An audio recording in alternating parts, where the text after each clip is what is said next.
Hello ladies and gentlemen, I am PANCZASU and welcome back to Civilization 5. I'm actually recording this video in advance. I'm learning from my past mistakes, I guess. Or I'm simply less lazy, which is also a possibility. Or I just feel like recording Civ 5, which is also a possibility, and actually exactly what happened. So there's that. Also, maybe it has something to do with the fact that there was a very heartwarming comment on one of the videocasts that also has something to do with this. Either way, I'm recording right now, so let's just watch what is going to happen.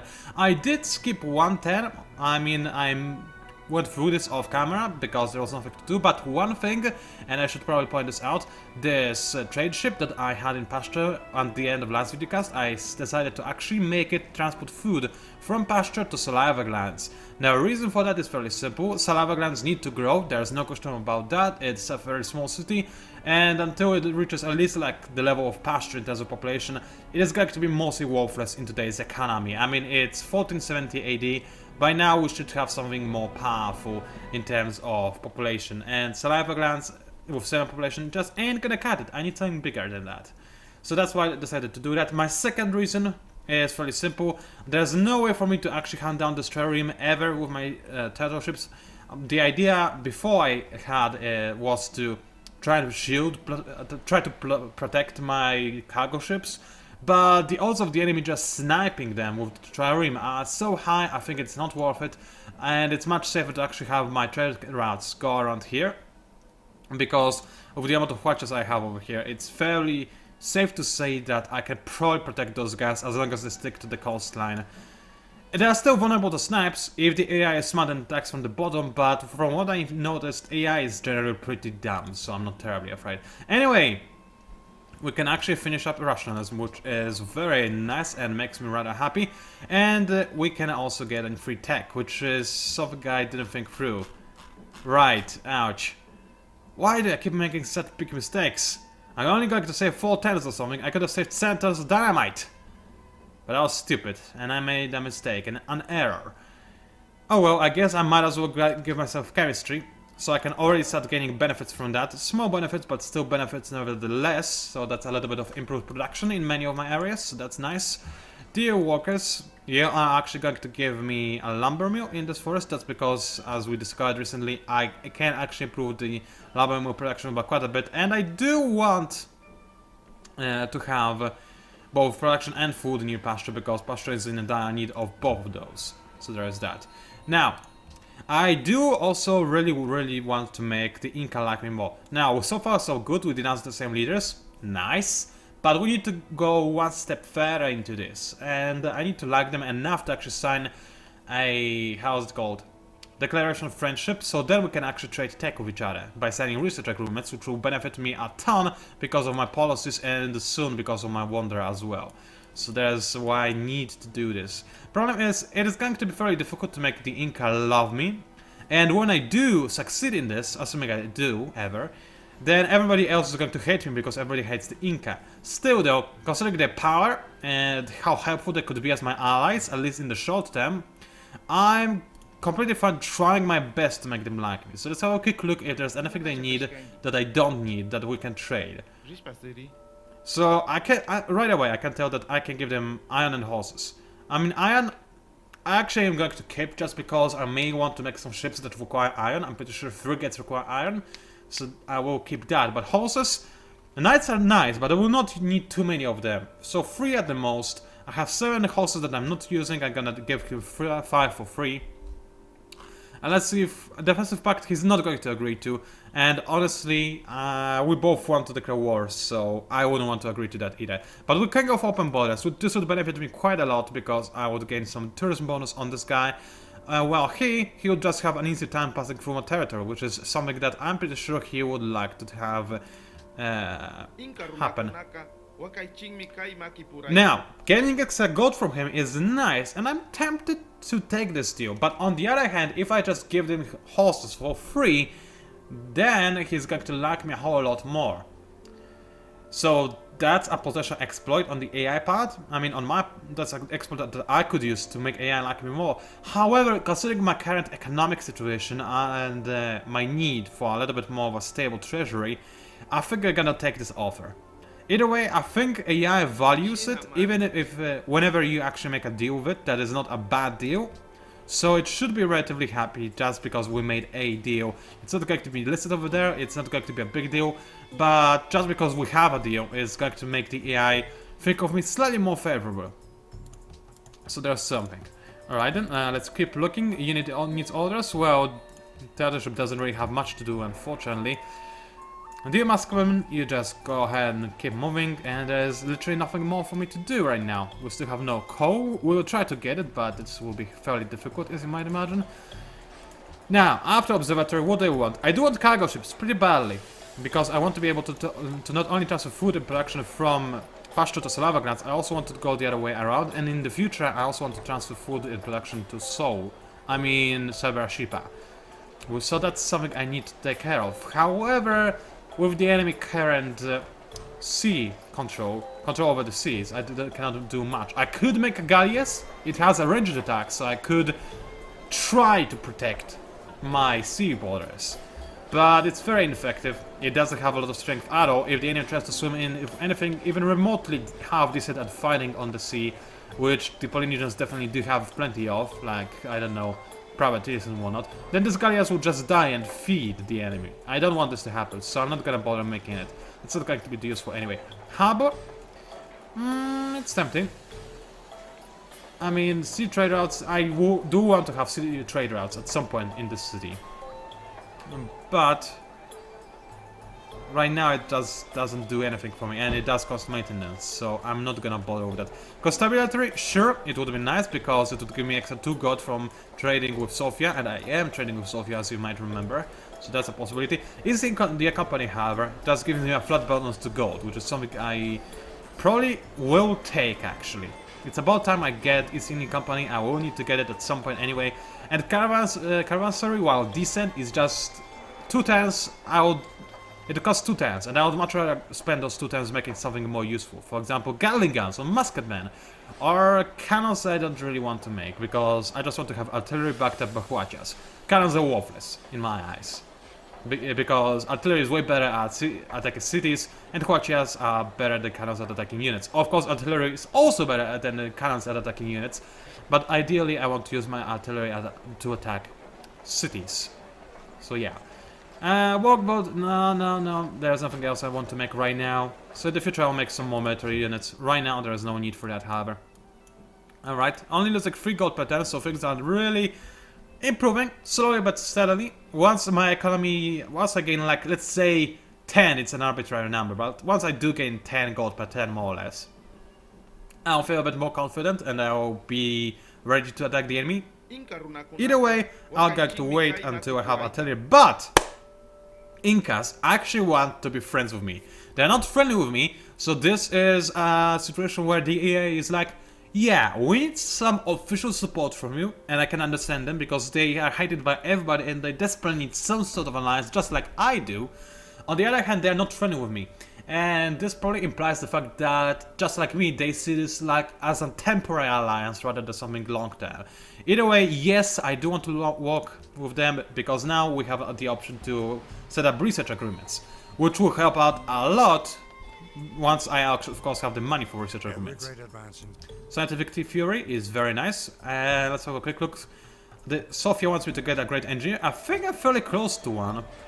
Halfway is not exactly close, but I'm getting there. I will be able to win this mini quest, I guess. Free Masculine, that's fairly nice. I'm gonna get it closer to the front line, of course.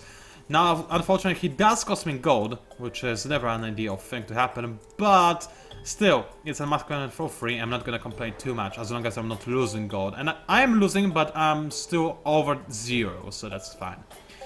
Second Congress of London in session. What do I want to vote for? I do want to embargo Brazil quite badly, but I have a feeling that Polynesia wants me to make sure that incense is not banned, because they have plenty of incense, and in fact I'm pretty certain I'm actually trading incense with them. Let's have a quick look just to confirm if that is indeed the case. Deal history, the Inca, incense for copper, yeah. Once the embargo goes through, we can no longer trade like this, and I'll lose quite a bit of happiness, which I don't really care about too much, but it is decent to have this amount of happiness. So I kind of want to vote against ban luxury instance, but this will anger England. And if I do vote against it, then the Polynesia is not going to care too much. I mean, the Inca are not going to care about it too much anyway. So I'm going to leave instance B and just vote to embargo Brazil, and we'll see where we go from here. I didn't actually expect to do anything positive to happen, because honestly, the enemy just holds too many votes. I mean, England, Polynesia, and Brazil in total have so many votes that there's no way the three of us could do anything, even if I did have diplomats in Austria's and Inca's capitals, and I don't. So it's committed delegates, and next time we'll see exactly what happens. It's so annoying! This ship is right there! Sure, I cannot enter Ocean Towers, but I should be able to attack it, even if I were to be attacked back for it. But nope! This game is sometimes a little bit silly, just saying, and by a little bit I mean seriously BS. Whatever it happens, it does happen. Unless Legend is going to come to Steam and Access relatively soon, so I'll be able to play that, and this will be more fun. Not to say that I'm not enjoying Civ 5. I am. As I said many times before, Civilization 5 with mods is actually a very good game for a 4X. I really do mean it. And I'm sorry, Ellie, I don't want you to be angry that I'm close with the Inca, but I am close with the Inca, so yeah, no hard feelings. But I do need them because I have a feeling they are more trustworthy than you are. As simple as that. So yeah, anyway, as I said, Civ 5 with mods is actually fairly decent, and it is reasonably fun to play it. Also, Civ 5 in multiplayer is also fairly fun, and the best combination of all, Civ 5 with mods in multiplayer. Which is not possible per se, but there's a mod that lets you play Hot Seat, and as it turns out, I do have a friend that I play Hot Seat games with very often because, well, we are best friends and we just keep playing Hot Seat games a lot as well. So we can play Civ 5 with mods together, which is just amazing. He's not the best at Civ 5 because he doesn't play it all that often, unfortunately, but he's not the worst either, and we're just having fun, which is the most important thing of all. Alright, one luxury instance has passed, which is fairly annoying. Austria actually voted nay for that. Again, Austria, I like you a lot. Meanwhile, embargo Brazil also did not pass because of Austria, Brazil, England, and Polynesia. People really didn't want to embargo Brazil, and I hate them all for it. Inca helped me though, and I appreciate that, I really do. Alright, who did I get? Benjamin Britain. Oh, honestly, I was kind of hoping for Chopin, but I guess you cannot have everything. So, I can't do any compose any music with him in the capital, but maybe, just maybe, I can do this somewhere else. Do I have any more places for great works of music? No, I do not. However, if I make an opera house somewhere, then I will. And Salava Grants is a possibility, but they do not even have an amphitheater just yet. So it's not really a possibility, as it turns out. Meanwhile, pasture actually is a possibility, and because, as I said in the past many times, I'm almost certain that nobody is going to go for percentile. AI just never seems to go for it ever. I think I can safely just go ahead and grab a quick, what is it, opera house? Oh, I don't even have amphitheater. Well, that's fairly bad. I guess then in this case I don't really have much to do with Benjamin Britain. I could send him to Polynesia. And by doing this, I would make Polynesia people aware of who I am, and they will probably become exotic with a lot of other civilizations as well, because if you remember, Constitutor not only improves your tourism output in a single civilization, but also partially in every other civilization too in the game. So it's a very powerful trick to use, but it works best in late game. Mid game, not very useful. You'll do much better to just compose something because of long-term effects. So I'm just gonna move Benjamin Britain to pasture, I think, because over there at some point I will make an opera house. So there's that. Also, because I think it will be actually faster for me to move via the sea, and also this might encourage the Charming to actually come at me and try and attack my Tattler ship, which would be retarded of it, and it will probably not do so, but hey, let's try and make it do so. Alright. So Lavagrats, I do actually want to go for an opera house over there, because I might as well. And Pasture will finish working on the porcelain tower, because it's porcelain tower, I would like to have it as soon as possible. I think it's understandable why I would want to do that. Still losing gold, not the best situation to be in, but hey, we'll go with that. Also, apparently there's some place somewhere where I do not have a university, and that is Pastra. I actually have a university in Salava Glens, which is surprising considering how few people live there, but still, this is good because this means I can make a university in Pastra fairly quickly, and then I'll be able to grab a free tech for fairly cheap, hopefully, at some point, if I remember to do that. I might not very well, because you know me, I can tend to forget those kind of things. Now, I need to pause the recording just for a very quick split second. Would you be interested in a trade agreement Actually, with England? Yes, I would be. Thank you very much, Ivory. I would love to eat your ivory. Or actually make things with your ivory. I guess you cannot eat ivory, because ivory, I'm pretty sure those are elephant bones, right? I actually don't know the technical definition for ivory. But I'm fairly certain those are just bones. It doesn't include the rest of the elephant, otherwise you would just call this resource elephants. And it's ivory. So yeah, you cannot eat ivory. Unless you like, I don't know, turn it into powder and then pretend it's improves your potency, which is something many people believe in apparently. Maybe not necessarily ivory improving your potency, but hey, we can try and pretend that in this alternate universe, this is actually a thing. Anyway, as I said, I'll be right back. Just a few moments. You are not even going to notice that I'll be gone for a few moments because it will be a split second for you. So yeah, just stay tuned. Alright, this is actually fairly interesting. There is police outside my house. Just to put some perspective into this, for those of you that don't remember or just don't know it, I live in a village. A small village next to a forest in the middle of nowhere. Relatively close to the Polish capital, yes, but it's still a village in the middle of nowhere. And by relatively close, I mean it takes you about an hour to get there by car. So it's not really that close. And I don't think I have ever seen police in this village in my whole life. So what the F are they doing? Why are they here? It creeps me out. I don't know, it's just something about police, they all creep me out more than the criminals. And I have seen criminals over here in this village actually, I've seen smugglers.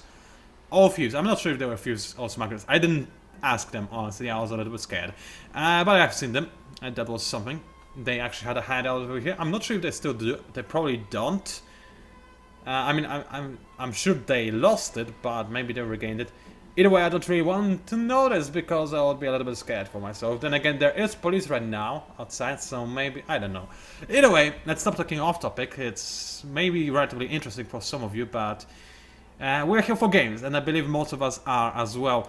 Something I need to apologize for. I just realized that I was running with a different monitor brightness and contrast. I'm not sure if Fraps picks these things up, so I'll need to check this videocast after I record this.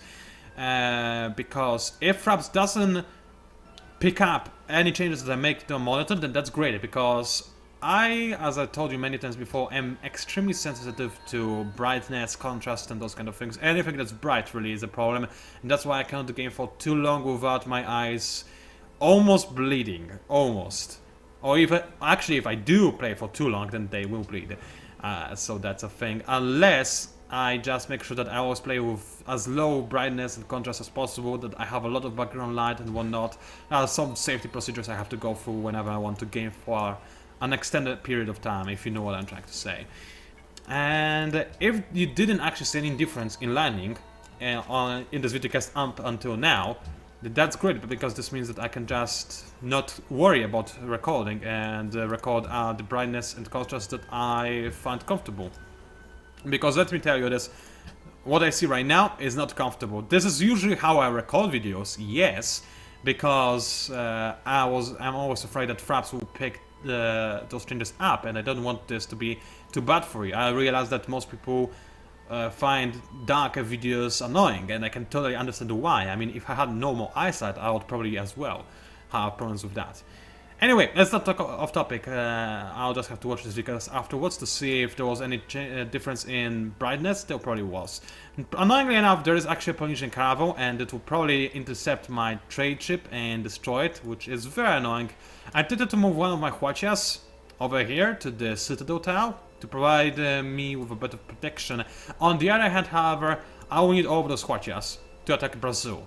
And I don't want to move there from here. They are already here, they are deployed. Then I might as well keep them here. And that's about it really. I could move those crossbowmen, however, because realistically speaking, I will not really be using those crossbowmen. I cannot upgrade them to Gatling guns, I don't have the money, and I will not have the money for quite some time. Meanwhile, if I station them on the Citadel Tower, they'll at least be able to scare off the weaker ships, slightly, ever so slightly damage them maybe. And that's something, that's better than nothing, essentially. And those crossbowmen will be utterly useless in my Brazil campaign, because they have to walk close to the town to do anything, and they'll do barely any damage against the more advanced units. So yeah, no reason in using them, keeping them next to the front lines. At least that's the way I see it. Alright, Polynesia, Austria, and everybody else doing stuff, and trader plundered. What a shock, what a surprise. Polynesia, I'm gonna F you in the B, and you're not going to enjoy it. Oh, but I will. Trust me, I'll enjoy it so much as you scream and just wiggle and I don't know. I basically want them to suffer, that's what I'm getting at. And apologies to any Polynesian grandchildren that live in modern day times. I've actually had once that people over in Hawaii and whatnot kinda are trying to get independence, or at least to reinforce their culture.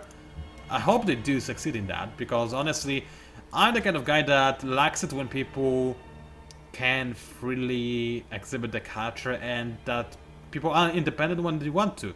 Assuming, of course, that, you know, it's really the people who are wanting them and not somebody else making people independent by forcing them to be independent, if you know what I'm trying to say. Anyway, let's not talk about this. What did I want to say? I don't know why, but I kept thinking Scotland. Was I talking about Scotland? I don't remember what I was talking about before. I literally do not. Short-term memory disorder is striking again. Why was I talking about Scotland? This is gonna boggle my mind now.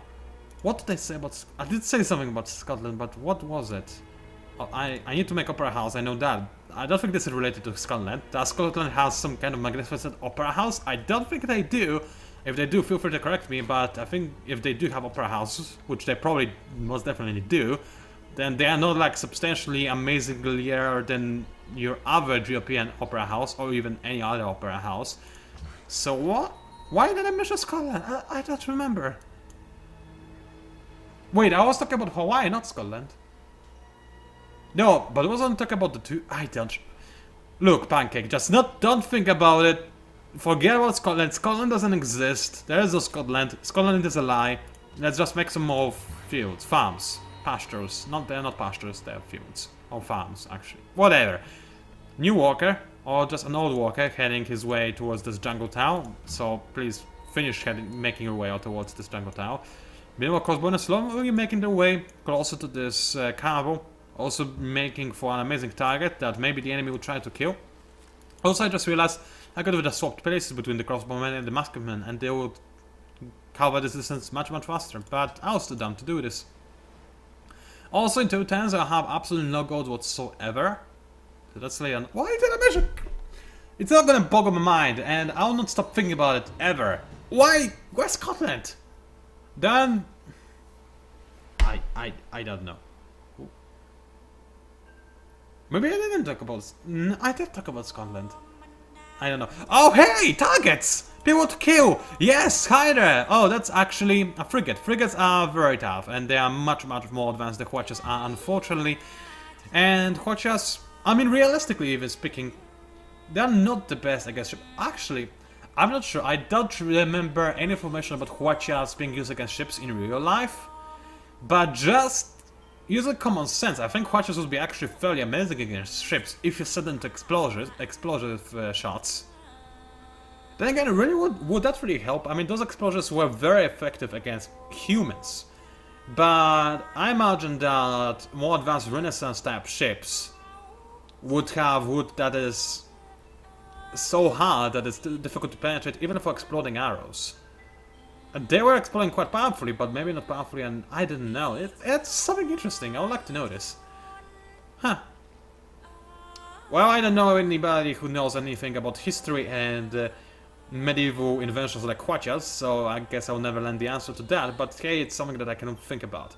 I don't think there's any point in attacking Prior here. It cannot attack me, so let's just attack somebody that can attack my Huachas.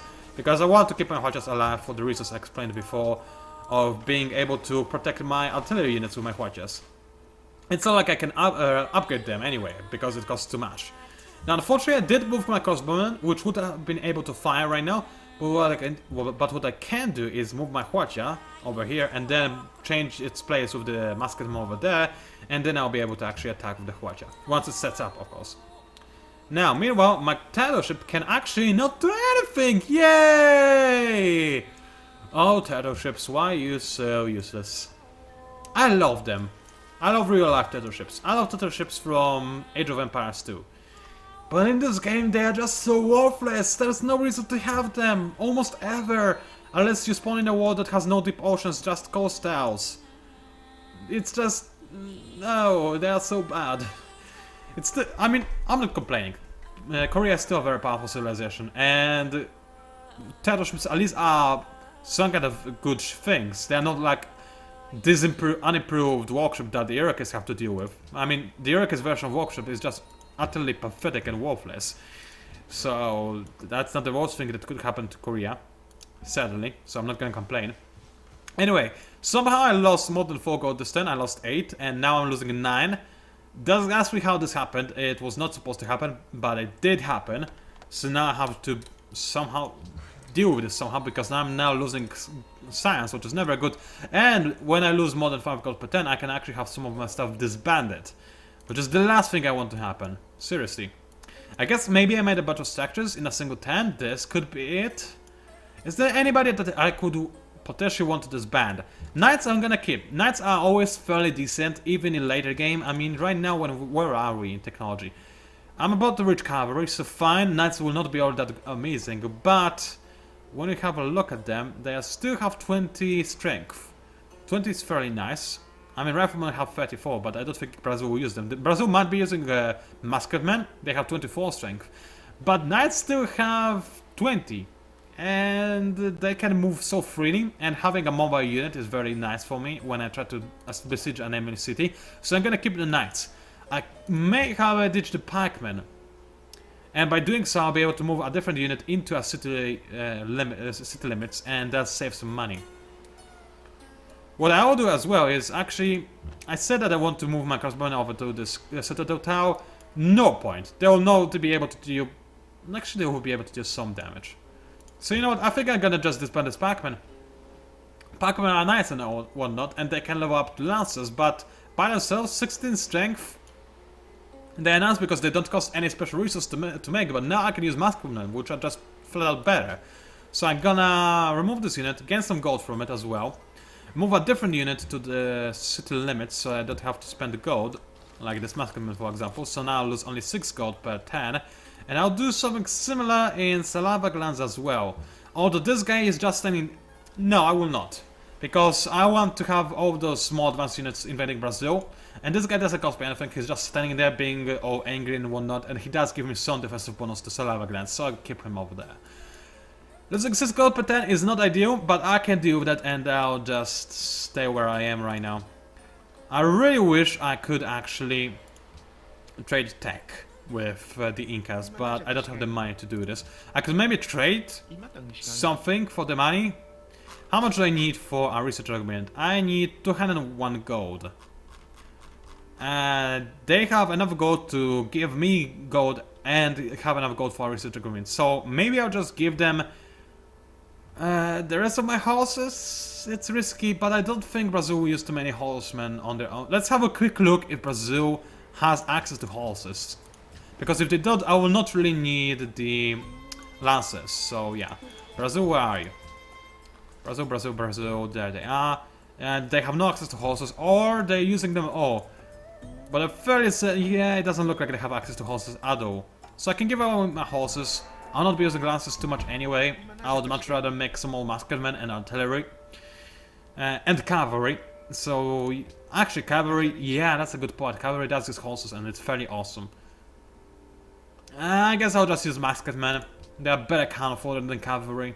I just need my knights for hit and run attacks. So, how much gold are 2 horses worth? Nothing apparently. What if I also... I need the iron though. I really do. Well, my happiness situation is fairly good. And I do want to have more science. So if I temporarily of course, give you horses and give you gold, will you be able to give me, how much do I need? Let's say 190 gold. Is that a fair deal? It actually is. Can we buff it up to 210? No. 200 is good enough. Alright, I'll do this. It's better to keep a luxury resource, but I do want a research argument quite badly. So let's do that. Let's hope that now he agrees to this, of course. Because he may not. Yeah, he will agree to a research agreement. Very nice. Now we both have a lot of extra science, especially me. Especially after I finish my porcelain tower. This will be amazing. And that's actually good enough for the end of this videocast. So, thank you for watching, my ladies and gentlemen. It was PANCZASU, also known as the Mighty Mix Spammer. That's a lot of ships as well, in case you aren't aware, and they're all heading for Cyber Shippa. But either way, if you somehow managed to enjoy what you've seen, then please leave a like, leave a comment. They make me feel happy, and I like it when I feel happy. They also help my set rankings, so that's a secondary objective. Anyway, thank you very much for watching, and I'll see you online!